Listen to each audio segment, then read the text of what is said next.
من تا آخر دنیا دختر خودت میمونم بابایی. امشب واسه همین خواستگار خیلی پولدار اومد. نمیگم دوستت ندارم، دارم، ولی اصلا خودم هم فکر کردم دیدم با تو تهش برم توی خونه کوچیک با این زندگی من. دیوونه، من این همه کارا برات میخواستی نکنی، مگه من ازت خواسته بودم؟ من که از اول گفتم دوستت ندارم. من بعد تو دیگه نمیشم اون آدم سابق. بهترین ماشینا زیر پام باشه. من بعد تو دیگه بگم بعد این تماس اصلا نمیتونم بشم.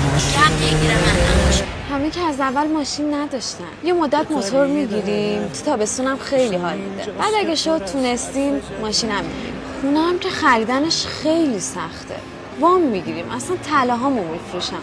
فعلا یه خونه رهن کنیم، بعد کار میکنیم اگه تونستیم یه خونه بعدش هم اصلا لازم نیست هر سری من بگم پایی گریم. خودم از خونه برای تازه میارم. اگه هم میترسی توش دعا بزن، بری فلفل خیلی هم خوشمزه است. شاید اون که جات الان رو به رومه یادم گرفت، یه روزی جاتم گرفت.